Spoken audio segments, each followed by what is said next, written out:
there, everybody. It's me, Lisa the Love Coach. I'm so glad you found my video. Tonight, I am talking to you about 5 ways to tell, 5 signs that you are in a toxic relationship. Okay, let's dive on in. But before I do, if you're finding me on YouTube and you're feeling this content at any point in time, hit the subscribe button, like this sucker, and hit the ding notification so that you get invited to this party when it starts. If you're finding me on Instagram at Lisa the Love Coach, amazing. Let's hang out there. If you're finding me on Facebook, feel free to direct message me if you would like information on my coaching packages. Okay, so let's dive on in. This is gonna be good. So juicy, so good. I'm on Facebook Live right now, so I'm gonna give a few seconds for people to hang out. Come on in here and share this. Invite other people in your circle so that they can get in on this content as well. So first of the 5 signs that you are in a toxic relationship is that it got off to a bad start, right? It got off to a bad start. Maybe you went on a date and you got liquored up and you had an argument, or like you just had a misunderstanding and it was like fired up and kind of antagonistic right from the start. There was like an energy vibe, but for whatever reason, maybe because you found them attractive, you gave it another chance. But if you can look back at the beginnings of your relationship and think of it as, you know, I really shouldn't have gotten into this relationship in the first place because it got off to a really bad start. It was off to a rocky start. That is a sign that your relationship is toxic. Second sign is that you're in a toxic relationship is that your friends are always warning you about the person that you're with. Like, your friends are like, dude, why are you in this still? Like, all you do is complain about the relationship, which is number 3.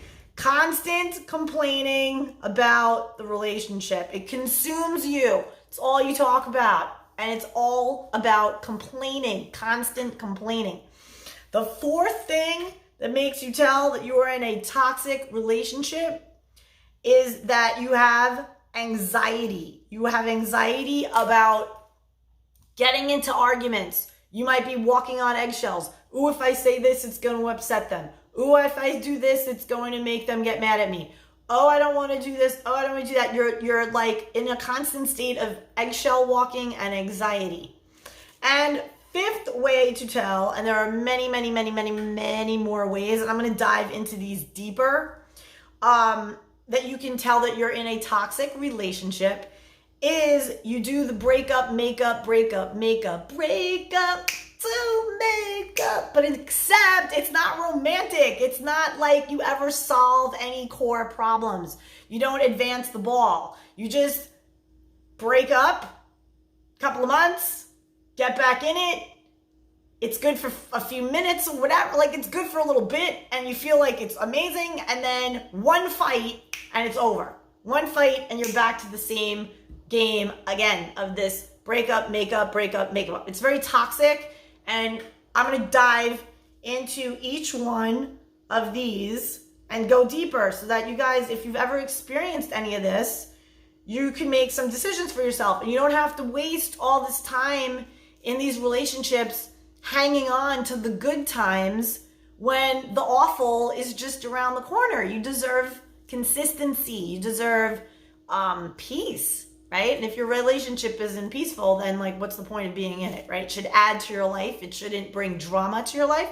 So again, let's go into these one by one. And I'm going to give you some little nuggets so that you can be on the lookout for these things and you can make these important decisions for yourself so that you don't end up wasting your time in a toxic relationship. Because once you're in a toxic relationship, sometimes the volatility, the high, feeling so high when you get back together after like breaking up and whatever, it becomes like a drug. And if you have like some kind of addictive personality or other issues with anxiety, depression, whatever, that high, you're going to feel it even higher. It's like roller coaster. So it's really important for your own health that you be sure not to enter into these relationships. Okay, so let's take number 1.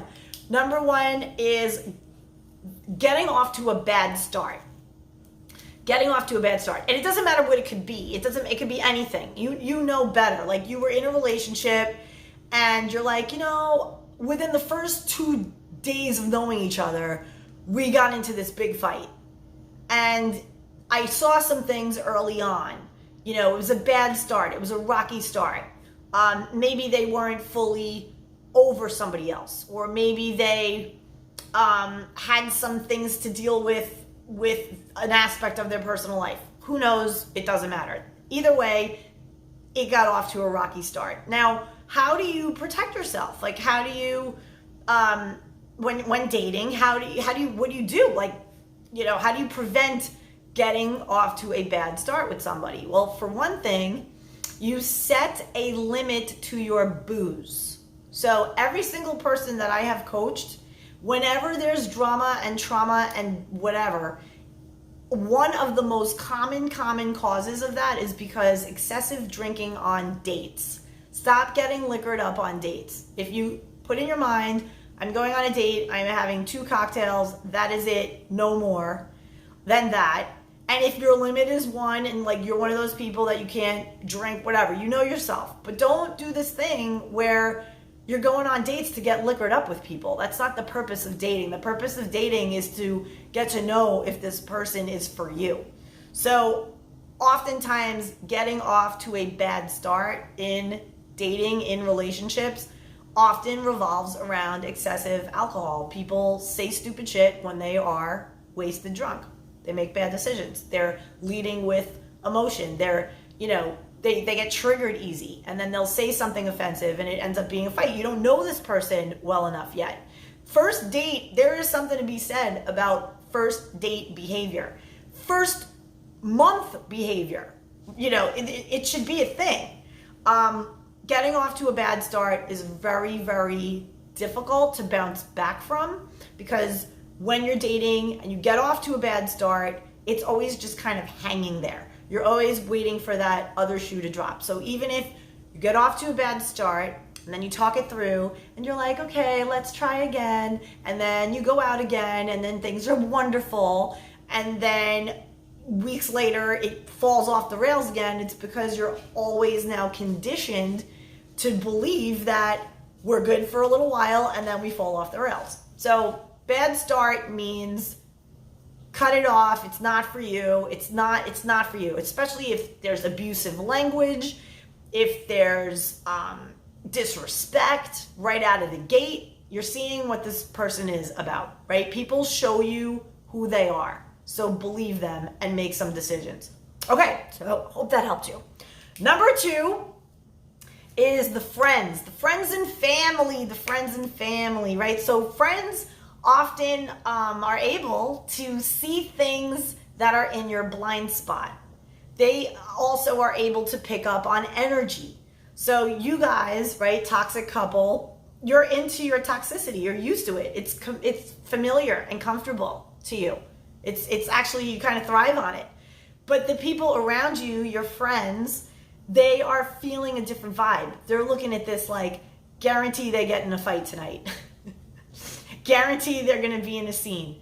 Scott says, yes, I had a girl vomiting in the bathroom before we left the restaurant. Okay, there's an example of somebody who got liquored up on a date, and kind of counterproductive, because if you're going on a date to enjoy meeting somebody nice over a lovely meal, and then you're puking up the meal at the end of the date, kind of like, right? Like, really? So, and this was just last week. Oh, honey, Scott, why are you dating boozy bitches, bro? Like, you're a classy guy.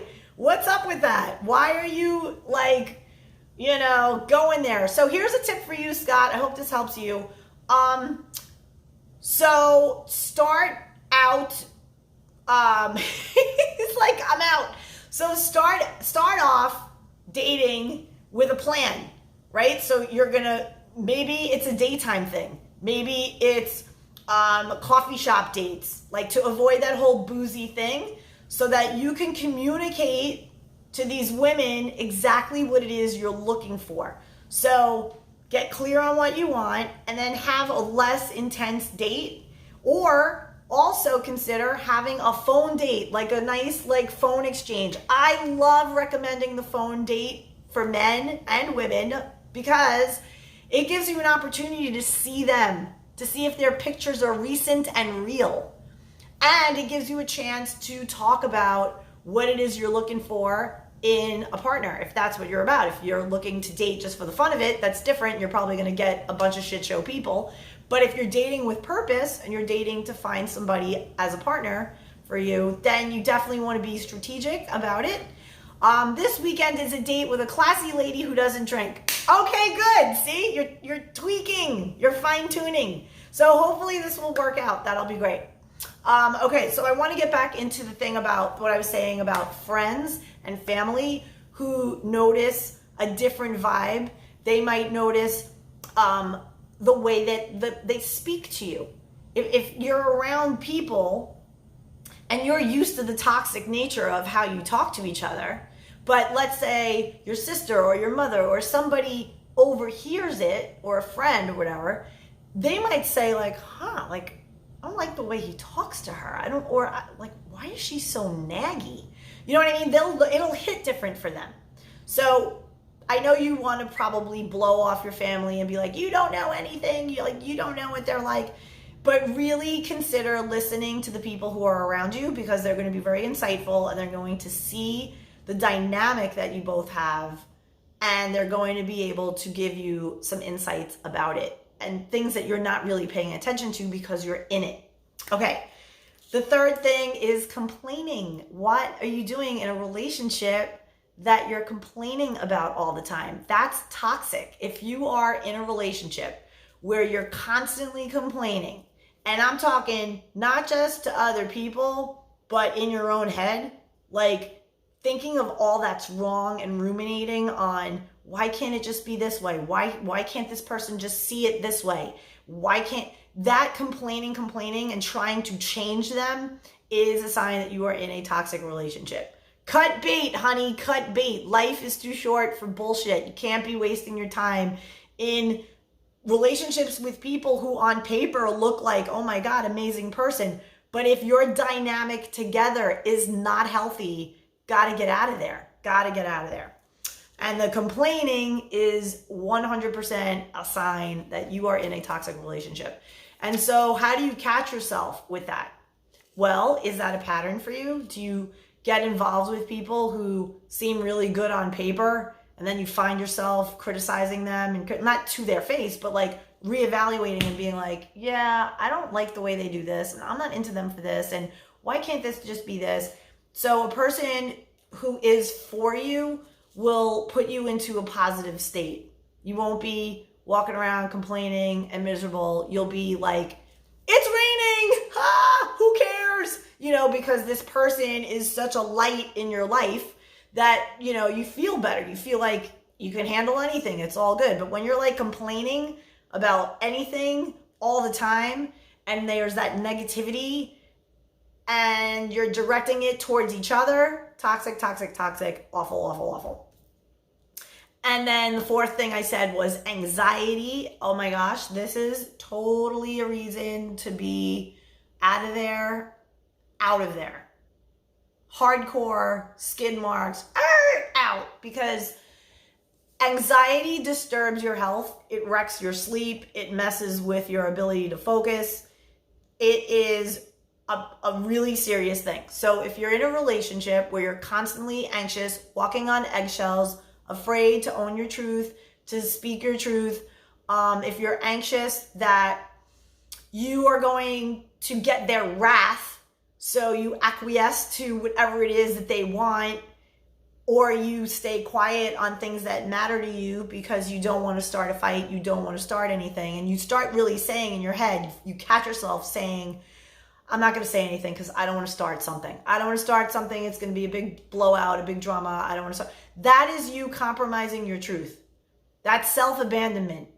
So whenever you're in a relationship and you are keeping quiet about things that matter to you because you don't want to lose the relationship, or you don't want to, start anything, as I said, that is self-abandonment. You're shutting down your own truth. You're not owning your truth. And it's a form of being in a toxic relationship. And that will mess with your self-worth. It will mess with your ability to protect yourself also.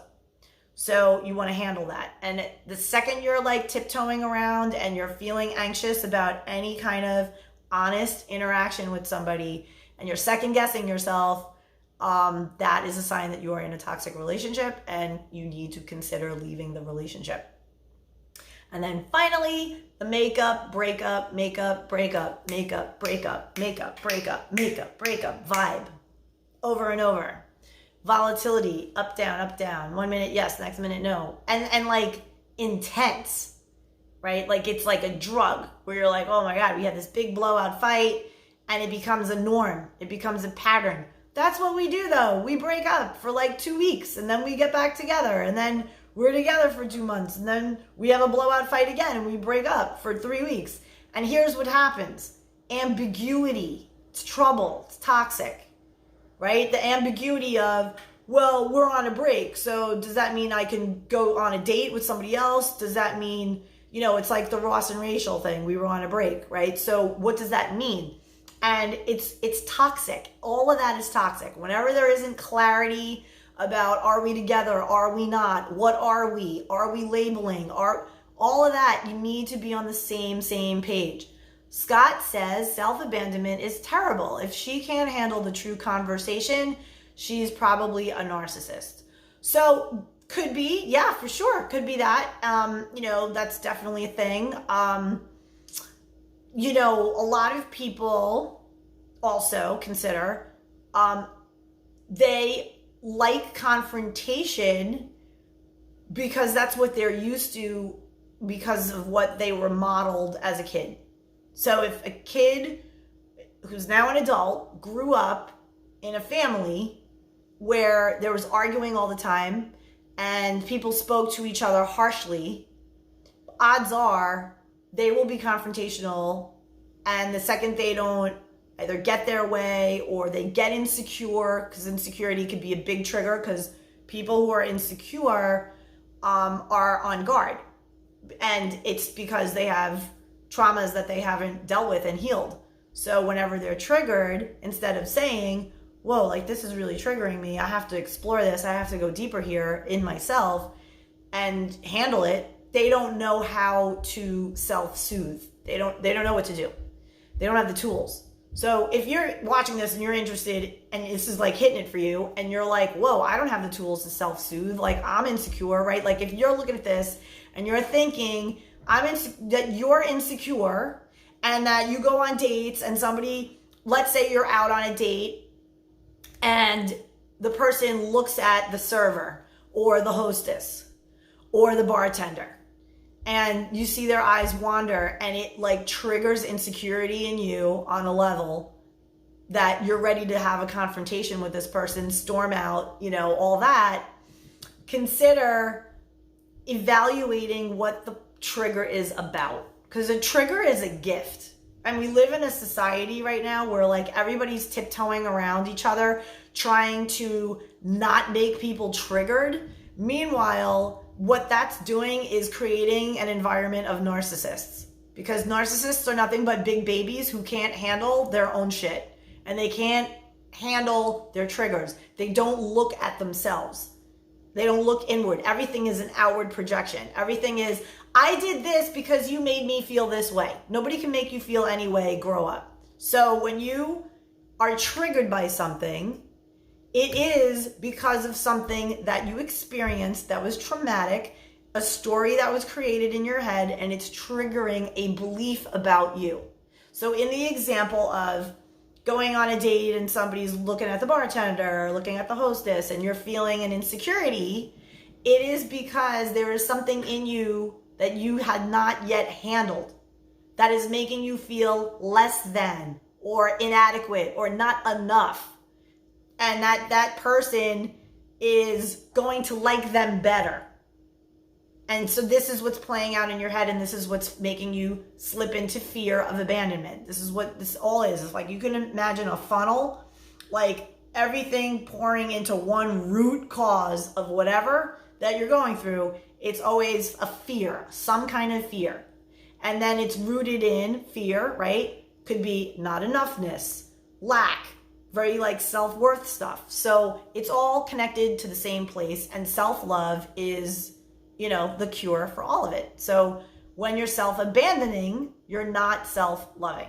So kudos to the people out there who were in toxic relationships and found the glimmer of self-love, even if it was a teeny tiny little speckle of it, but you grabbed it and you hung on to that and you made the decision to say, you know what, this isn't healthy for me, like this is really bad. And you were strong enough to make that decision. Good for you, because you are on your way to the real big deal healing that you will need to accomplish for yourself, so that you can start to call in people who are showing up for you in the way that you want them to. Respectful, peaceful. Nobody wants to be with confrontational people who are cursing them out and calling them awful things just because, their own insecurities are riled up. So those were the 5 things. I hope that helped you so much. I have something for you for free if you'd like to do it. It's super fun. If you're on YouTube, you can click below in the link in the description. It is a free love block quiz. You can take the quiz and find out what is blocking you from the love that you truly want. And you'll also get sent a free full assessment with tools and tips on how to remove your love block. And then you'll also be put on a list, a special VIP list, where you can get free weekly micro coaching from me to you. So I'm Lisa the Love Coach. You can find me on Instagram at Lisa the Love Coach. You can also find me on TikTok at Lisa the Love Coach. And you could also find my blogs and other free content at LoveQuestCoaching.com. Thanks a lot and have an amazing night. Bye.